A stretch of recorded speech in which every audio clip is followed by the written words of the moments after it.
बिस्मिल्लाहिर्रहमानिर्रहीम। अस्सलाम वालेकुम ख़वातीन और हज़रात, मैं हूँ आपका जुनैद सलीम और आप देख रहे हैं इंसाफ डिजिटल। नाज़रीन, आज की गुफ्तगू में आपके गोश गुजार करूँगा कि बिल्कुल आखिरी लम्हे में किस शख्सियत ने पंजाब हुकूमत को मना कर दिया कि वो जहाज़ के मसले पर अपनी गलती का बरमला इतराफ़ करे और कौम से माफ़ी मांग ले। इससे पहले नाज़रीन, मेरे तमाम नाज़रीन गवाह हैं कि ये खाकसार कम अज़ कम 2 साल से मुसलसल ये ख़बर दिए चला जा रहा है कि मौजूदा रजीम किसी और वजह से गिरे न गिरे, माशी बोझ से ज़मीन पर ज़रूर आन गिरेगी। मेरा ख़्याल है कि शायद वो वक्त या तो आन पहुँचा है या बिल्कुल करीब है। हुकूमत के अपने आदाद शुमार बता रहे हैं कि हुकूमत हर महाज पर बुरी तरह नाकाम हो चुकी है। माशी कश्ती अब डूबी के डूबी। हुकूमत का सारा कारोबार अंदरूनी और बैरूनी कर्ज़ों पर चल रहा है। अब तो इन कर्ज़ों की भी कोई हद ही नहीं रही। गुज़िश्ता माली साल के पहले 7 माह के दौरान जो कारोबार मुमलिकत 571 अरब रुपए लेकर चलाया जा रहा था, रवां साल इसी अरसे में 1100 अरब से ज़्यादा कर्ज़ा लेना पड़ा है।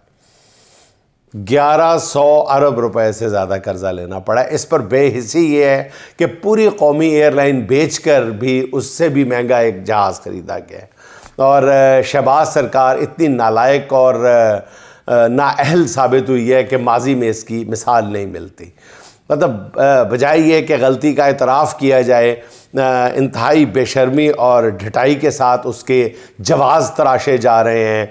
कौम को झूठी सच्ची खुशखबरियाँ सुनाई जा रही हैं। कौम को ज़हनी तौर पर पहले से इंतहाई जो खौफनाक सूरत हाल आने वाली है उसके लिए तैयार भी नहीं किया जा रहा, बल्कि झूठ पे झूठ गढ़ा जा रहा है। सबसे जो बड़ी सितम ज़रीफ़ी की बात है वो यही है कि वही बंदा जो एक आधी रात के वक्त शराब के नशे में धुत जा रहा था, तो पुलिस वालों ने रोका और पुलिस वालों ने पूछा कि इस वक्त कहाँ जा रहे हो तुम आधी रात के वक्त शराब के नशे में धुत हो के?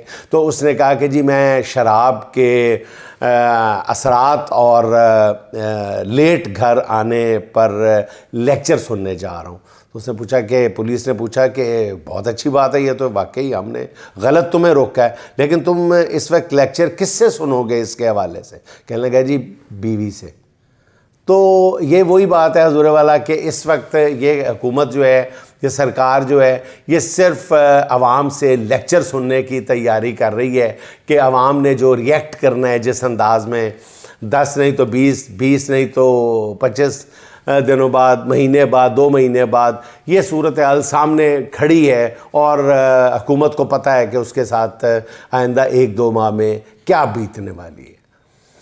नाज़रीन, शहबाज शरीफ की ज़वाल की जानिब स्पीड आप ज़रा मुलाहिज़ा फरमाएँ कि पिछले साल लाइन लॉसेस और बिजली चोरी का नुकसान जो था वो 591 अरब रुपए था, और चूँकि शहबाज शरीफ की हुकूमत पूरी स्पीड से काम कर रही है, इसलिए इस साल मतवक्को नुकसान जो है वो 637 अरब रुपए है, और ये नुकसान आवाम की खाल उतार कर पूरा किया जाएगा। हुक्मरानों की नाअहली ने मुल्क के हर शहरी की ज़िंदगी बर्बाद करके रख दी है। बिजली, तेल, खाने पीने की अशिया महंगी हो चुकी हैं, हर चीज़ महंगी हो चुकी है। ऊपर से रमज़ान मुबारक आ गया है और उसमें आवाम की चीखें निकल गई हैं, मगर मिडिल क्लास की तनख्वाहें मुकम्मल तौर पे आप देखें, अमली तौर पे देखा जाए तो कम होके रह गई है। मईशत चल रही है, ना नौकरियां पैदा हो रही हैं। पूरी की पूरी मिडिल क्लास मुल्क छोड़ना चाहती है। कुछ चले गए हैं, कुछ लाइनों में लगे हुए हैं। चंद साल कबल जो सफ़ेद पोश इज़्ज़त के साथ ज़िंदगी की गाड़ी चला रहा था, उन्हें 2 वक्त की रोटी के लाले पड़े हुए हैं। मुल्क में सबसे ज़्यादा 39% गुर्बत जो है वो पंजाब में है। सिर्फ चंद साल में पंजाब में 90 लाख लोग गुर्बत की लकीर से नीचे गिर गए। दूसरे नंबर पर सिंध है, जहाँ 32% लोग ख़त गुर्बत से नीचे गए।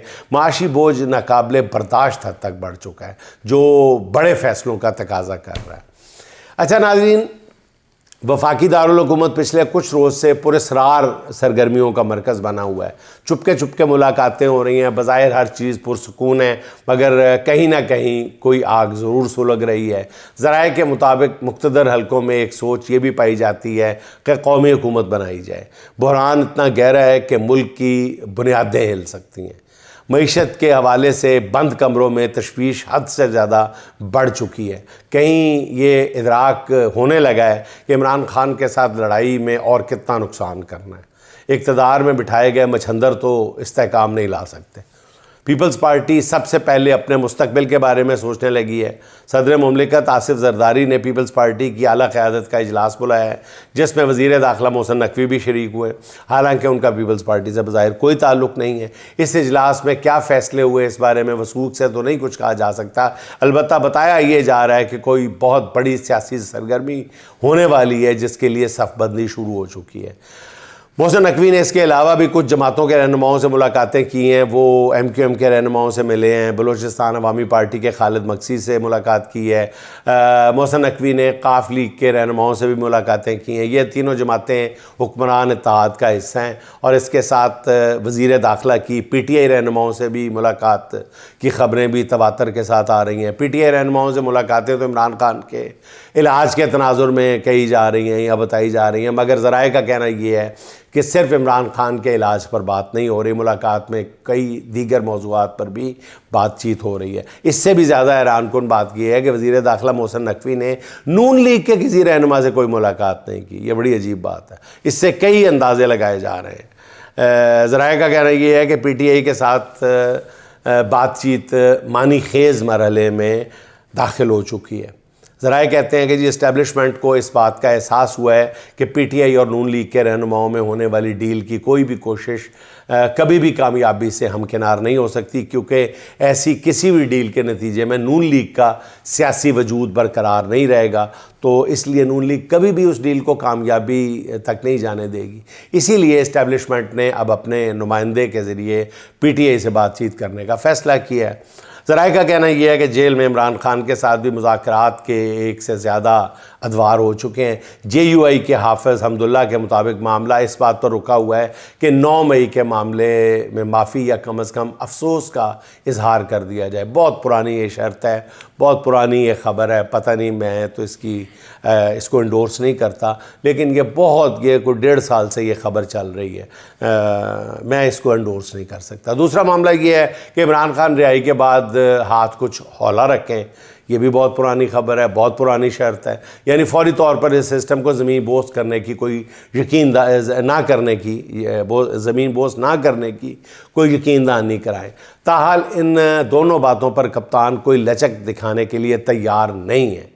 तो बात तो फिर वहीं आ गई ना कि इमरान खान नहीं मान रहा, किसी सूरत पे भी डील नहीं मान रहा। अब ज़राए का ये भी कहना है कि मोहसिन नकवी की मुलाकातें इसलिए भी शहबाज शरीफ की हुकूमत के खात्मे की सूरत में मोहसिन नकवी ही वजारत उज़्मा के अगले उम्मीदवार होंगे। इस सीट को 1 साल तक चलाया जाएगा, इसको कौमी हुकूमत का नाम दिया जाएगा। जो भी होना है अगले चंद रोज़ में हर चीज़ सामने आ जाएगी, मगर फ़िलहाल इस्लामाबाद की फ़िज़ाओं में नून लीग के लिए कोई ज़्यादा अच्छी ख़बरें नहीं है। लोहा गर्म देखते हुए MQM ने भी चोट लगाने का फ़ैसला किया है, जो वो हमेशा करती है। पिछले 30 साल में MQM की सियासत यही रही है कि वो मौका परस्ती की सियासत करते हैं, निज़ाम से अपने जुस्से से कहीं ज़्यादा हिस्सा वसूल करते हैं। MQM के रहनुमाओं ने गुज़िश्ता रोज़ प्रेस कॉन्फ्रेंस से खिताब करते हुए पीपल्स पार्टी के खूब लत्ते लिए। खालिद मकबूल सदीकी ने 1970 के तनाजुर में बात करते हुए कहा है कि ये कैसे हो गया कि 180 सीटों वाला जेल में है और 80 सीटों वाला इक़्तिदार में आ गया। 1970 की मिसालें देने वाली MQM आज की बात क्यों नहीं करती? आज तो हालात 1970 से भी बदतर हैं, जब 180 सीटों वाला जेल में है और 17 सीटों वाले इक़्तिदार के मज़े लूट रहे हैं। MQM ने आज की बात इसलिए नहीं की कि इस बार वो ख़ुद भी इक़्तिदार की इस बंदर बांट पे बराबर की शरीक है, बेनिफिशरी है। MQM जो एक भी सीट जीत नहीं सकी, उन्हें फार्म 47 के ज़रिए 22 सीटें दे दी गई। अगले दिन जाके, पहले दिन बेचारों के हिस्से में घर जाके सब सो गए थे। MQM 50 साल पुराना सच बोलकर आज अपने दामन पर लगे दाग नहीं धो सकती। इस नूरा कुश्ती को सियासत के अलावा कोई दूसरा नाम, बल्कि मुनाफकत के अलावा कोई दूसरा नाम नहीं दिया जा सकता। अच्छा नाज़रीन, 2 साल के दौरान IT सेक्टर को नाकाबिले तलाफ़ी नुकसान पहुँचाने के बाद अब ऐलान किया गया है कि इंटरनेट पर लगाई जाने वाली फ़ायरवॉल हटा दी गई है। ज़राए का कहना यह है कि फ़ायरवॉल जिस मकसद के लिए लगाई गई है उसमें ना तो कामयाबी हो सकी है और ना कुछ और, इसलिए इंटरनेट के ज़रिए कारोबार करने वालों का बेड़ा गर्क कर दिया है। इस फायरवॉल की ख़रीदारी पर कौमी ख़जाने से मुबैना तौर पर 40 अरब रुपए झोंके गए थे।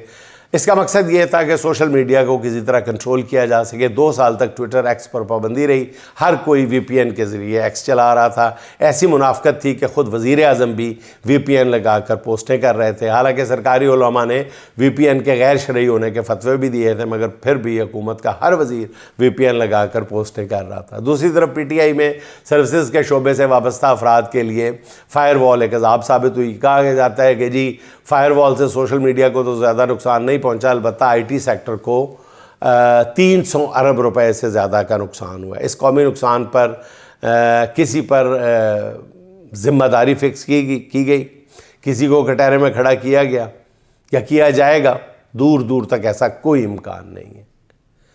अच्छा नाज़रीन, ये जो जहाज़ वाला मामला है जो गले की हड्डी बना हुआ है इस वक्त पंजाब हुकूमत की या मरीम नवाज़ साहिबा की, तो 3-4 बहुत ही सीनियर नून लीगी रहनुमाओं ने मिल बैठकर मोहतरमा को ये मशवरा दिया, जो मोहतरमा कमोबेश मान चुकी थी कि हमने इतने बहाने बना के देख लिए हैं, कोई बहाना कारगर साबित नहीं हो रहा, उल्टा वो बूमरैंग कर रहा है, मजाक बनने की कोशिश, मजाक बनता जा रहा है। तो हम इस पे गलती तस्लीम कर लेते हैं और ये तैयारा किसी अपने पंजाब हुकूमत के इदारे के सुपुर्द कर देते हैं। ये फ़ैसला कर लिया गया था, सिर्फ ऐलान बाकी था कि मेरी इत्तलात ये है कि मोहतरम मियाँ मोहम्मद नवाज़ शरीफ साहब, जो बड़ा सियासी ज़हन रखते हैं, जो बड़े सुलझू हैं, जो बड़े मामला फ़हम हैं, उन्होंने ऐसा करने से मना कर दिया। हैरत की बात है ना। अभी तक मैं ये ख़बर मानने के लिए तैयार नहीं हूँ, लेकिन मेरा सोर्स बहुत तगड़ा है जिसने मुझे ये बताया कि मियाँ मोहम्मद नवाज़ शरीफ साहब ने मना किया कि अगर इस मौके पे आप ये करोगे तो 100 प्याज भी खाओगे और 100 प्याज भी खाओगे। तो उन्होंने कहा कि ये काम ना आप करो, अब जो हो गया वक्त गुजर लेने दो, चंद दिन के बाद ये कौम जहाँ और बहुत कुछ भूल गई थी, ये भी भूल जाएगी। तो ये मियाँ मोहम्मद नवाज़ शरीफ साहब ने मना किया। अब नाज़रीन, तकरीबन 12 अरब रुपए से ज़्यादा ख़रीदा जाने वाला मैडम वज़ीर आला का जहाज़ जो है वो पूरी नून लीग के कंधों पे असाब पे सवार हो चुका है। नून लीग में मौजूद हर सियाना जहाज़ की ख़रीदारी पर अपना मौक़िफ़ रखता है। जिन नून लीगी रहनुमाओं के पास कोई हुकूमती ओहदा नहीं है, उन्हें चूँकि इस जहाज़ में बैठने की कोई उम्मीद ही नहीं है, इसलिए वो जहाज़ का खुलेआम दिफा करने के लिए भी तैयार नहीं है। और वो निजी महफ़िलों में कह रहे हैं कि जिन्ना खादियाँ गाजरा या जिन्हों ने खानियाँ ने गाजरा ढिड उन्हां दे पीड़, जो गाजरें खाएंगे उन्हीं के पेट में दर्द है ना, वही जवाब दें, हमने तो जहाज़ में बैठना ही नहीं है, हमें क्या। तो खुर्रम दस्तगीर साहब जब जहाज़ से मुताल्लिक उनसे सवाल हुआ तो उन्होंने तंज़िया अंदाज में कहा कि जहाज़ के बारे में पंजाब की वज़ीर बातदबीर उस्मा बुखारी साहबा से पूछें। मगर दूसरी तरफ राना तनवीर, जो माशाल्लाह वफाकी वज़ीर भी हैं, जो ना सिर्फ जहाज़ ख़रीदने का दिफा भी कर रहे हैं बल्कि ख़रीदने की वजूहात भी बता रहे हैं, उनका कहना यह है कि मैडम वज़ीर आला का पहला जहाज़ काफ़ी पुराना हो चुका है, जिसकी वजह से नया जहाज़ ख़रीदा गया। इस पर राना तनवीर साहब से अर्ज़ करना था कि पुरानी तो और भी बहुत सी चीज़ें हैं। पंजाब के कई स्कूलों की इमारतें खंडर बन चुकी हैं, पुरानी क्या। पंजाब का एक नहीं कई शहर हैं बल्कि जहाँ पानी की बुसीदा पाइपलाइनों में सीवरेज के पानी मिले हुए हैं, सीवरेज और पीने का पानी मिक्स होके आ रहे हैं, आलूदा गंदा गलीज़ पानी वो हम पी रहे हैं। पंजाब के बेशतर सरकारी स्कूलों में पुराना और खस्ता हाल फर्नीचर है, उन्हें बदलने का ख्याल तो कभी नहीं आया। पुराना जहाज़ बदलने का ख्याल जो है वो फौरी तौर पे आ गया और जहाज़ बदला नहीं है। नाज़रीन, ये भी है ज़हन में रखें, इससे ये भी पता चल गया है कि पहले वाला मौजूद है, नया भी ख़रीद लिया गया है। नाज़रीन, इस सारी सूरत हाल में मेरी 2-4 वज़ीरों से भी बात हुई है, नून लीगियों से भी बात हुई है। रत्ती बराबर भी उनका कहना ये है कि हमारे हुक्मरानों को अपनी कायद के हवाले से कह रहे हैं कि उनको कोई शर्मिंदगी नहीं है। जिन लोगों ने बात करने की कोशिश की है उनको शट अप कॉल दे दी गई है इस मसले पे, पहले नवाज शरीफ साहब के फ़ोन से पहले भी, किसी ने इस मामले को संजीदगी से लिया नहीं है। लोग ये समझ रहे थे कि जी महंगाई की इतनी बुरी सूरत हाल है, सियासी तौर पे सूबा और मुल्क जो है अदम इस्तेहकाम का शिकार है। ऐसे में सवाल ही पैदा नहीं होता कि हुकूमत जो है वो इतनी महंगी अय्याशी अफोर्ड करके बैल को सुर्ख रुमाल दिखाए, बिफरे हुए अवाम को सुर्ख रुमाल दिखाए। लेकिन हो गया ऐसा, उस पर डट गए, ऐसे ऐसे मज़का खेज़ बहाने लगाए गए। फिर अंदाज़ा हुआ कि इस हुकूमत को रत्ती बराबर भी अवाम की तकलीफ़ का एहसास नहीं। अवाम ये समझती है कि नहीं नहीं नहीं, इतने मुश्किल हालात में इनके कुछ ना कुछ तो हो। वही बात याद आ जाती है, पहले भी आपको सुना चुका हूँ कि बच्चे की पैदाइश के बाद डिलीवरी रूम से निकले 1 घंटा हुआ था, माँ को भी होश आया ही था कि बदन में ताकत बिल्कुल ख़त्म हो गई थी। करवट लेना तो दूर की बात है, हिलने में भी ख़ातून को बेपनाह दिक्कत हो रही थी। उसने बड़ी मुश्किल से बिस्तर पर लेटे हुए अपने दाएं हाथ को हरकत दी, कुछ टटोला इधर उधर, और हाथ को उसको कुछ महसूस नहीं हुआ।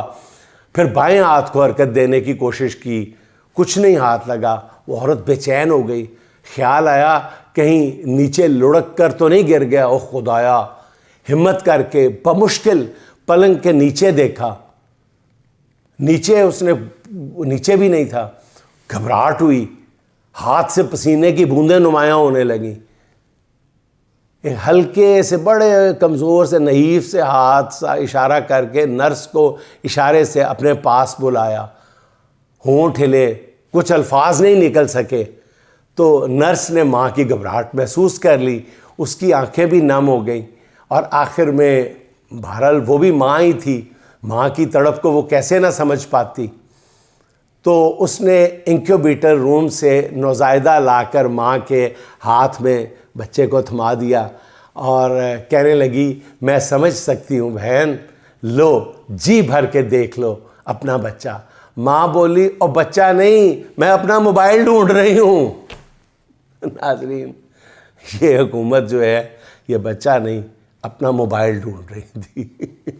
बहरहाल नाज़रीन, पंजाब हुकूमत एक तरफ 1200 करोड़ का जहाज़ ख़रीद रही है, दूसरी तरफ पंजाब हुकूमत ने नुमाइशी मंसूबों और इश्तिहारात के लिए सूबे को 1700 अरब रुपए का मकरूज़ कर दिया है। सूबा पंजाब साल 2036 में इन कर्ज़ों के बोझ समेत सूद समेत उतारेगा इन कर्ज़ों को, जिनको आवाम पर मज़ीद टैक्स लगा कर इकट्ठा किया जाएगा। इससे भी ज़्यादा ख़तरनाक बात यह है कि इसमें से 99% कर्ज़ जो है वो गैर मुल्की है, जिस पर सूद भी डॉलर्स में अदा होना है। दूसरी तरफ सिर्फ नुमाइशी मंसूबे हैं जिस पर सिर्फ मैडम वज़ीर आला की तस्वीर नज़र आ रही है। ब्यूरोक्रेसी को पता है कि वज़ीर आला अपनी तस्वीर से कितनी मोहब्बत करती हैं।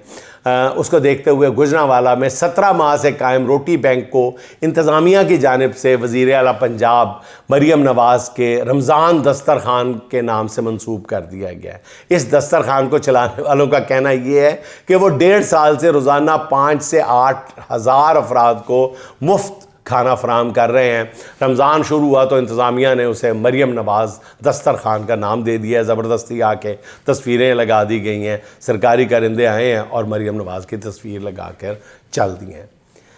बहरहाल अल्लाह ताला इसका सवाब मोहतरमा मरियम नवाज़ शरीफ साहिबा को भी दे दे। अच्छा नाज़रीन, पाकिस्तान में सिक्योरिटी सूरत हाल जो है काफ़ी परेशान कुन है। गुज़श्ता रोज़ फैज़ाबाद अड्डे को खाली करा लिया गया। पूरे अड्डे को पुलिस और सिक्योरिटी एहलकारों ने घेरे में ले लिया है, सब लोगों को वहाँ से निकाल दिया है। ख्याल है कि ये कार्रवाई किसी बड़ी तकरीबी कार्रवाई की इत्तला पर हिफाजती इक़दाम के तौर पर की गई है। पाकिस्तान ने अफ़गानिस्तान पर जो एयर स्ट्राइक किए हैं, जिसमें 70-80 के करीब दहशतगर्दों के मारे जाने की इतलात है, ख़दशा है कि खुदा न खास्ता उसके जवाब में वो भी कोई दहशतगर्दी करवा सकते हैं। बलूचिस्तान में भी हमारे फ़ौजी जवानों को अगवा करने की ख़बरें हैं, जिनकी बाजियाबी के लिए मौसर इक़दाम शुरू कर दिए गए हैं। इसमें तो कोई शक नहीं रहा कि बलूचिस्तान में दहशतगर्दी के पीछे हिंदुस्तान और इसराइल का हाथ है, और ज़राए के मुताबिक पहाड़ों पर बर्फ़ पिघलते ही दहशतगर्द दोबारा मुतारिक हो सकते हैं। इसलिए मुल्की सिक्योरिटी के हवाले से आने वाला वक्त जो है काफ़ी मुश्किल और चैलेंजिंग साबित हो सकता है, और यही वो हालात हैं जब मुल्की यकजहती की अशद ज़रूरत है। नाज़रीन, चलते चलते इरफान जाफरी के 2 अशार सुन लें। होने थे जितने खेल मुकद्दर के हो गए, होने थे जितने खेल मुकद्दर के हो गए, हम टूटी नाव लेके समंदर के हो गए, हम टूटी नाव लेके समंदर के हो गए। खुशबू हमारे हाथ को छूकर गुज़र गई, खुशबू हमारे हाथ को छूकर गुज़र गई, हम फूल सबको बांट के पत्थर के हो गए, हम फूल सबको बांट के पत्थर के हो गए। नाज़रीन खुश रहें, खुश रखें। आपसे मुलाकात होगी इंशाअल्लाह अगले व्लॉग में। अल्लाह हाफ़िज़।